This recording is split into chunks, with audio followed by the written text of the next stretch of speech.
So today we are very honoured and privileged to be in the company of Britain's best ever long distance runner, Mr. Mo Farah, who, not content in winning the 10,000 metres at the European Championships in Barcelona, then went off and won the 5,000 as well. And I was there, Mo, it was fantastic to watch and all very emotional. And have you come down to ground yet after what you achieved in Spain last week? Yeah, I have. Yeah, definitely. You know, it's been a bit of time to spend with family and just reflecting, and just it's nice to be back home. But just been sort of, when I go out shopping or do things and people saying well done, I'm like, oh thanks, and you know, it all sank in. You know, it's done now. You know, yeah, I'm looking forward to my next race. And it's worth all the hard yards, all the time away from the family. I know you've been spending a lot of time in Kenya, haven't you? And it's all worth it now, isn't it? It's all worth it. You know, when I won the second medal, that was just really emotional, because all the hard work you put into leaving the family and spending time alone with just yourself with the guys, and just doing 8,000 feet up in the mountains and less oxygen, working hard, and some days you wake up when you're tired, and then crossing that line, and every minute was worth it, and it's just a relief, and it was an awesome feeling. Well, about those two races, what I liked about them, first of all was the 10K, which was the first gold that Britain won at the European Championships. And as you know, championships are all about momentum. The same happened at the Olympics, and you won, and not only that, but you even had the confidence to sort of semi-turn around and ask your mate Chris Thompson to, come on Chris, I know you can do this, and he ends up silver as well. And that was a fantastic first night. And for you, I guess, seeing your long-term friend Chris also getting his silver after all the injuries that he's had just made it even better. Oh yeah, definitely. You know, me and Chris go back way back when as a juniors, holding hands, doing all kind of stuff. Holding hands? Holding hands in the race where we was as a junior. Okay, all right.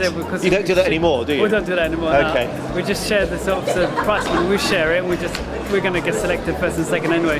That was under 17, and go back from under 17 to now, it's also feeling, you know, it's all about seniors winning about major medal, and see him finish second was good feeling, and I knew I was feeling good, and I was just telling him, come on Chris, close that gap.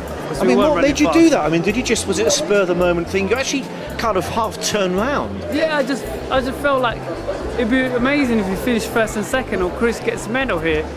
It would be good, because we both worked hard for it, and that was when I turned around and looked at him and just say, oh, come on. Oh, it's fantastic. And then the 5K. Now, I watched that 5K, my heart in my mouth, because we all know what happened 4 years ago. The same two, Jesus España.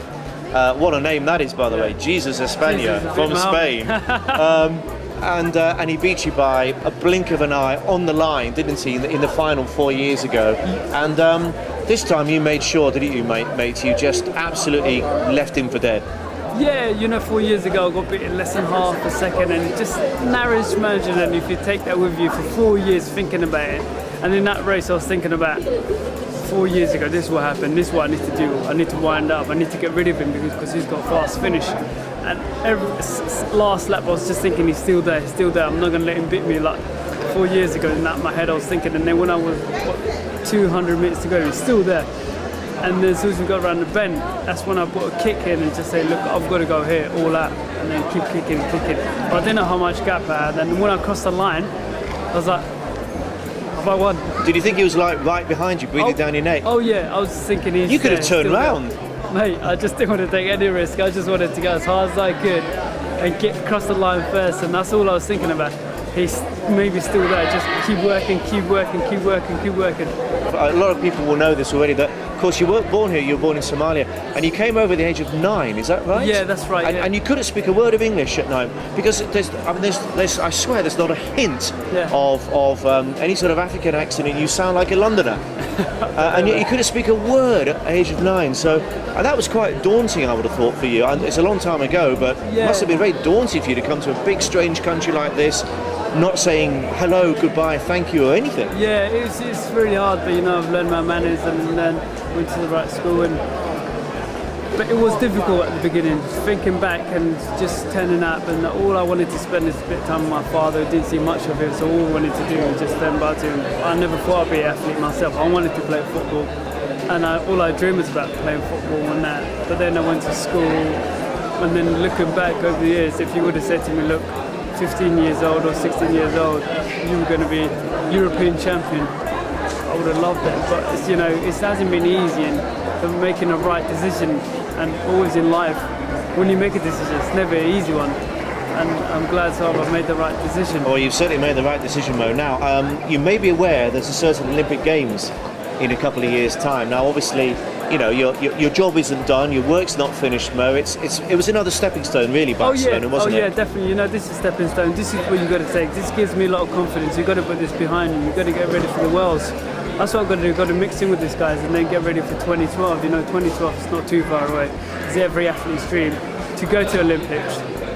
But for us, I don't want to go to Olympics. I want to mix in with the best, and that's what you got to do. And you know, as long as I stay injury-free, keep focused, keep my feet on the ground, it will come. So the reality is, what you did in Barcelona, fantastic, but it doesn't mean to say you're going to be the world's best. But I guess it just motivates you even more, doesn't it? Right, I've done this, fantastic. Now I'm going to work even harder because I'm getting closer. Yeah, definitely. As an athlete, you know, you want to peak, and you know, hopefully, I'll be 29 when it comes to 2012. Perfect age? Perfect age, so I won't be too old, so it'd be good, it'd be exciting, but you know, I can't get excited too much. I've got to keep working hard, keep focused, keep doing what I'm doing, you know, and that's just, I love training, going out for a run, and doing, it's a hobby for me, and it's something that's worth it, and I enjoy it, what I do.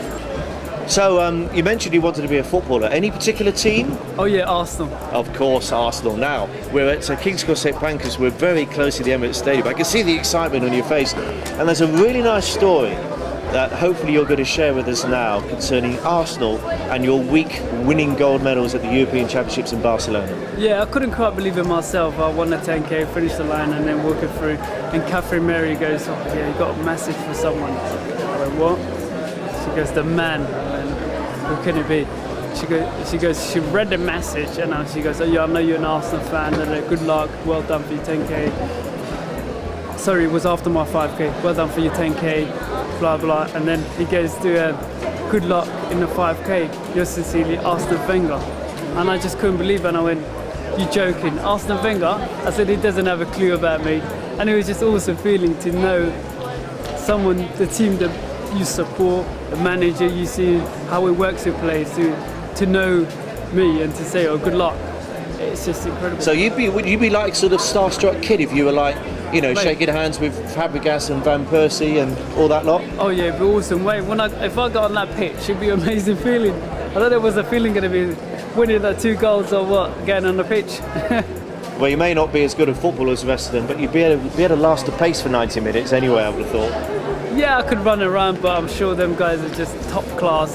You know, what they do, there's no one can do. You know, it takes years of practice and dedication, and it's different athletics and football.